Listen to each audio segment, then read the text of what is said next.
This video is brought to you by Surfshark VPN.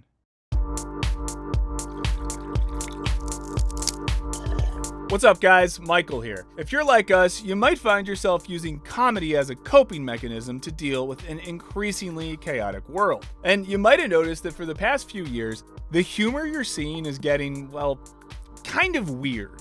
Online, internety. That is to say, both the style and the substance of lots of recent comedy has become increasingly adapted to the rhythms and patterns, both comedically and psychologically, of the extremely online. Are you happy, Nadine?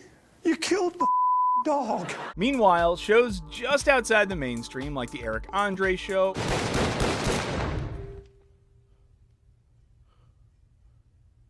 Who killed Hannibal? or I Think You Should Leave with Tim Robinson, have reached a much larger audience through their appropriation as memes. You probably love your mother-in-law. With Tim Robinson's We're all trying to find the guy who did this. becoming a particularly ubiquitous figure in the internet's collective lexicon. Indeed, it's even used by famously unfunny political journalists. What?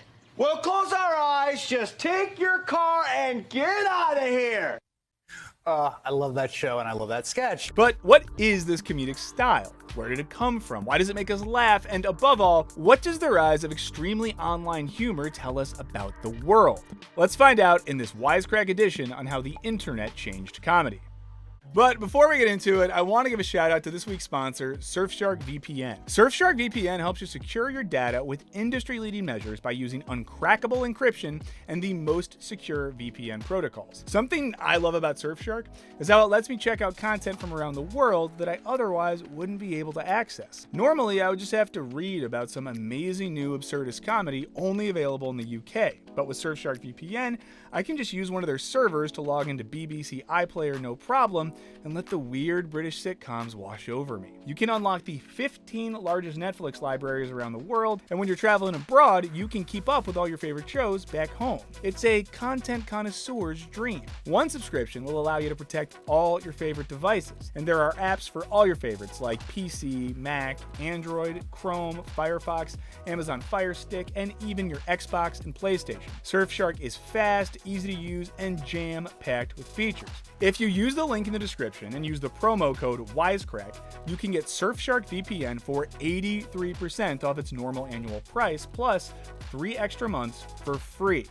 Go to surfshark.deals/wisecrack or hit the link in the description. Protect yourself online and download Surfshark VPN today. And now, back to the show. To figure out how online humor crossed over to our television screens, let's start by looking at I Think You Should Leave and determine why watching it feels a lot like being on the internet. Jizz by cum shot. You can say that because you say we can say whatever the hell we want. Most obviously, it's the content. A lot of the sketches are explicitly about online experiences, like crafting self-deprecating comments on Instagram. Okay, so cute. Look what I just posted.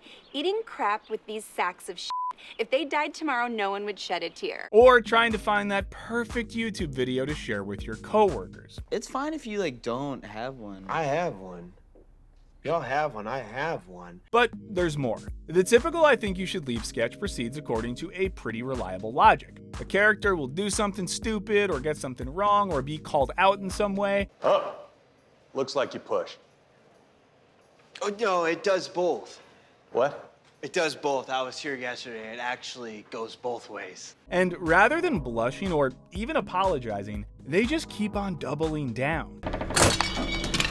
At first glance, this may sound like the structure of your typical comedy sketch. A character does a normal thing, but in an absurd way. This then escalates until a witty line or surprising reveal ends the sketch. But there's a crucial difference. On an SNL sketch, there might be some genuine laughs, but it's unlikely to subvert or disrupt your expectations. All right, well, if you would come with us, we'd like to run some medical tests. Okay. Just so you guys know, some of the bruises on my keister were there before the aliens. In contrast, on I Think You Should Leave, characters start out with a logic that is immediately baffling and often incomprehensible, and just continue to double down, completely unaffected by the reactions of others. And these sketches disrupt our passive enjoyment. Here comes a big wave!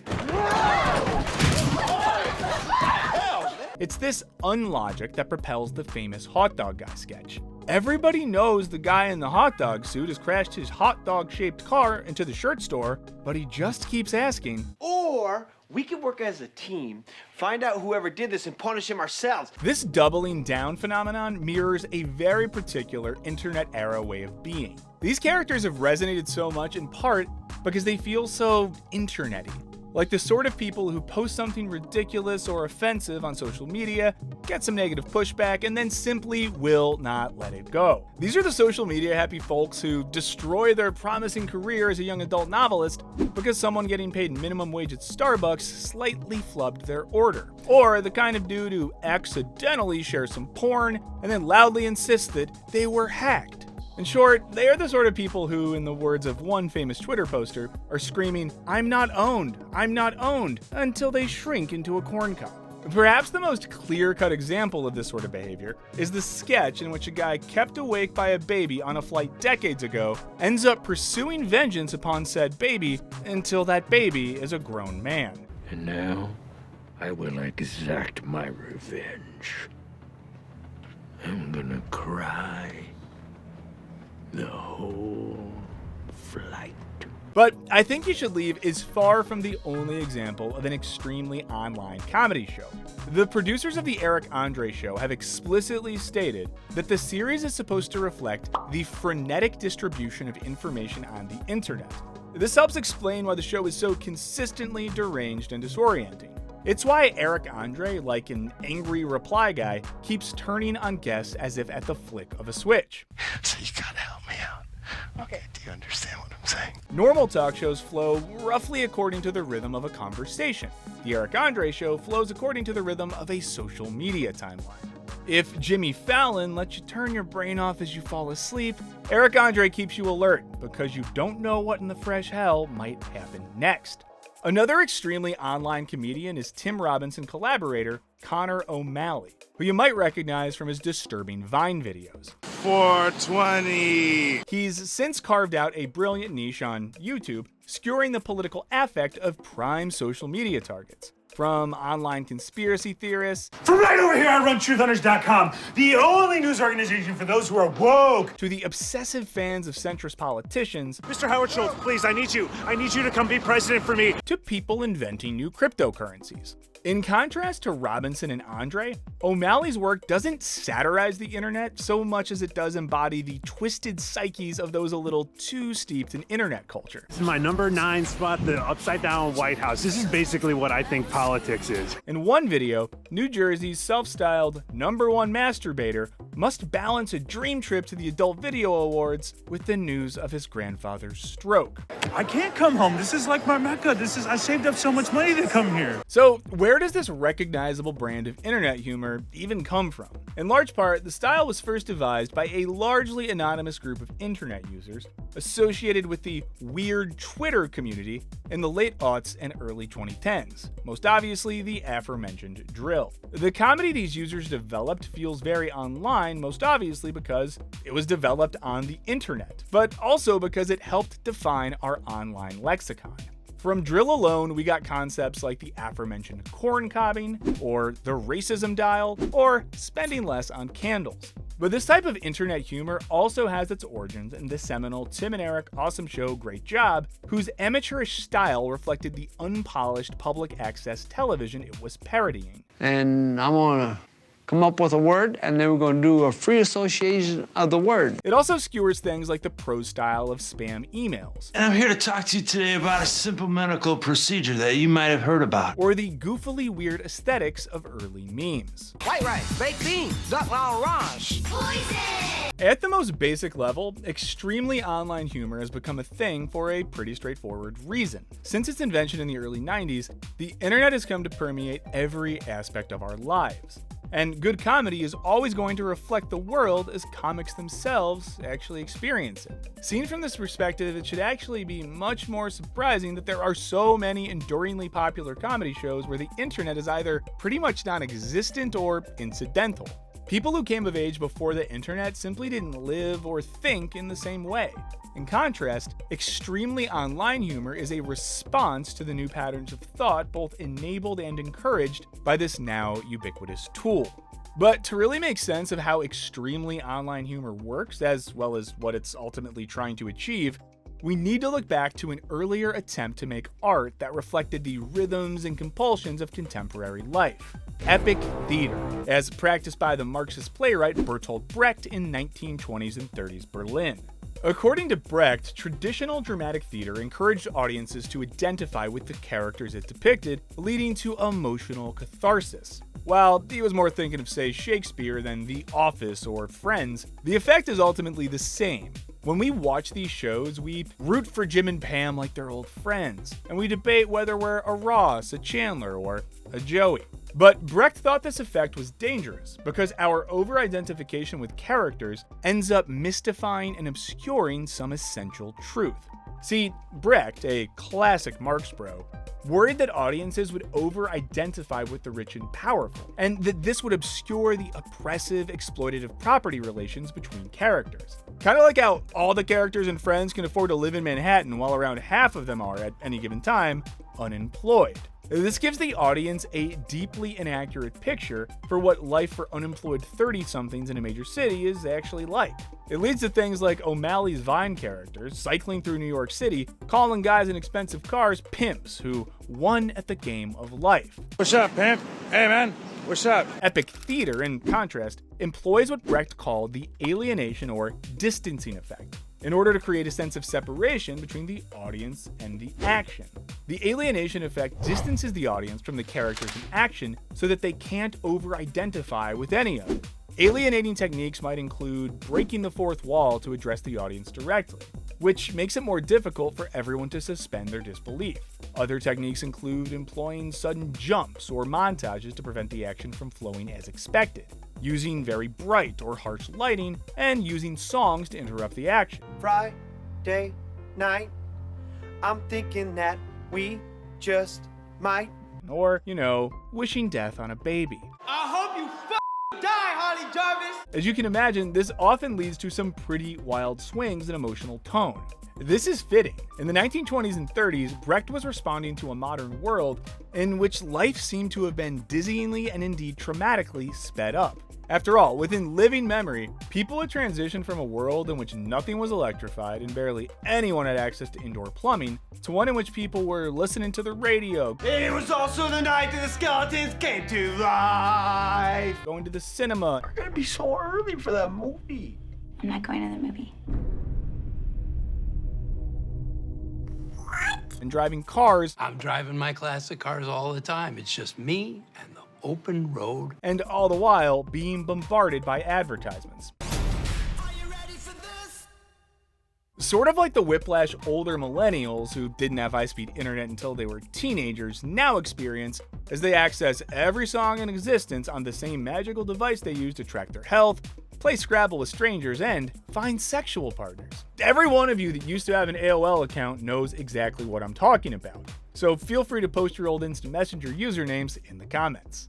The idea behind the alienation effect was to jolt audiences out of this haze and help them think critically about their own economic and social situation. This effect is successful when it takes the usual and familiar, presents it in a different light, and thus makes it strange. Extremely online comedy employs a version of the alienation effect as well. Just as Brecht's alienation effect helped audiences think critically about the world in his time, extremely online humor helps audiences consider what the internet is doing to us today. In I Think You Should Leave, characters often act like internet reply guys or trolls in real-life situations, typically becoming increasingly angry and incoherent as they attempt to make their incomprehensible "why the f*** would you die on this hill" point. It costs more because of the patterns. Yeah, and rightfully so! Meanwhile, Connor O'Malley's Vines achieve a similar alienation effect, but by very different means. His videos are mostly filmed from the point of view of his madman character, so the audience rarely actually sees him. Instead, we bear witness to the disruptive effect he's having on actual people. And because the videos are all only 6 seconds long, the staccato montage vibe means we never really get any true sense of what it is like to be him either. Both cinematic strategies effectively raise the question, why do people act so nuts online? What are we all so angry about? And what does this say about us? And O'Malley heightens this by showing what internet psychosis looks like embodied in human form. As for the Eric Andre show, its frenetic style seems obviously wired to produce an alienating effect. Sometimes, indeed, the lighting the show employs is so weird that it literally starts falling from the ceiling. And in general, the set seems like it's made of cardboard, knives, and low-grade explosives. Or take another lesser-known but extremely online parody talk show, Connor O'Malley's Lake Talk Show. The action, which takes place in a lake, is frequently intercut with scenes in which the waterborne host appears to be struggling and drowning. This mimics the very real experience of being online, where we're confronted and yet alienated by both the pain and the hubris of so many strangers. We can also see this in a sketch from I Think You Should Leave's Patty Harrison, whose job is tables. How is tables a job? It starts with a relatable premise. We meet a shy girl who is afraid to sing a song at karaoke night. I'm not some pop star super singer. I'm just me. Sounds like a viable plot for a network sitcom or rom-com, right? But then, Harrison takes the stage and, well, this happens. Her song is basically a bunch of right-wing tweets set to a dance beat. And at the end, we learn that her beer was actual shit. The second Harrison sings, I love the police because they keep me safe, we are immediately distanced from what's happening. We're no longer emotionally enjoying a funny sketch. I am 11 years old. We're thinking about what she's saying and why it makes us feel shocked or uncomfortable. Rather than being enjoyable, the sketch turns confrontational. Brecht, who is also 11, would be proud. And while we'd love to tell you to follow Harrison on Twitter to see how she uses the internet to create comedic alienation, we actually can't, because she was permanently banned for impersonating the official Nilla Wafers account to say things like, if you're bisexual, we don't want your business. This might seem like a highly specific, totally wild way to get banned, but it also forces you to reflect on why we treat it as normal when brands like Oreos wade into sexual politics on Twitter. Or why it's somehow important to us that the multinational corporations responsible for our high cholesterol share hot takes that align with our moral and political beliefs. And of course, once we stop to think about it, it becomes obvious how empty and cynical these gestures are. So, thank you for your sacrifice, Patty. And this is why even the most bizarre and initially incomprehensible acts of internet humor can actually be seen as a critical response to the new patterns of thought and behavior that have been normalized by the World Wide Web. Comedians like O'Malley and Harrison, along with shows like I Think You Should Leave and The Eric Andre Show, use Brechtian methods to create internet-y humor that ideally can jolt audiences out of their timeline-obsessed brains. But there's one more layer. Brecht wanted his theater to serve as a political tool. Back in an age where global revolution seemed like it might really happen, he hoped his plays would inspire his audience to believe that another world is possible. Now, obviously, we're not arguing that contemporary online comedy is trying to start the revolution, but does it at least kinda hint at the dissent that Brecht hoped for? Maybe. Extremely online humor certainly helps us to understand the internet. Like any good satire, it presents us with a more extreme version of our lived reality. And this extreme distillation of our world helps us see that reality for what it really is. In their different ways, these comedians all isolate some troubling aspect of our individual or collective behavior. Our trolliness, our obsession with mind-numbing talk shows, or how late-stage capitalism has turned our cities into corporate-sponsored role-playing games. Then, it reflects it back to us for laughs, sure, but also for that excruciating feeling of recognition. It's what Sam Anderson of the New York Times calls ugly comedy for our ugly moment. Internet-y humor also gives us a language with which we can critique the sinister infrastructure behind our screen-based reality. And this is what our favorite memes do. For instance, when someone shares the hot dog guy meme, they identify a particular sort of hypocritical behavior. Imagine an energy company, virtue signaling over their investment in green power while they themselves continue to burn fossil fuels. And even though these comedians are well to the left of your average American, Patty Harrison even tweeted that she would personally suck you if you voted for Bernie, they're probably not about to tell you to rise up and overthrow the government. Indeed, by focusing for the most part on how strange and baffling the world is right now, their work is much more likely to leave one feeling a sort of doomorous despair. Clearly, something must be done, but nothing really can. Every massive climate rally organized by hopeful teenagers is still being drowned out by the handful of companies steadily destroying the planet. This is another aspect of our contemporary affect. When we're living on a pretty aggressively overheating planet during actual plague times, with the augmented cynicism fueled by internet content, even the idea of trying to make positive change can feel embarrassingly sincere. So, while these comedians, unlike Brecht, might not intend for their sketches to inspire you to fight the power and change the world, they just might be able to help us see the world for what it really is. And because the world has increasingly become an ever-expanding web of sponsored content farms, social media timelines, and digital workspaces, they're using the culture of the internet to show us just how ridiculous our lives have become. And also, they're all really fucking funny. I can't even watch a movie anymore without a big pour of wine and popcorn. But what do you guys think? Is extremely online comedy the key to understanding the contemporary world, or is it just a bunch of fun and dumb inanity? Can watching Tim Robinson and Eric Andre enlighten us, or will you just end up regurgitating the premise of an I Think You Should Leave sketch at parties like an idiot character later to be played by Tim Robinson? Let us know in the comments. Big thanks to our patrons for all your support. Hit that subscribe button like it's on sale at Dan Flash's, and don't forget to ring that bell. And as always, thanks for watching. Later.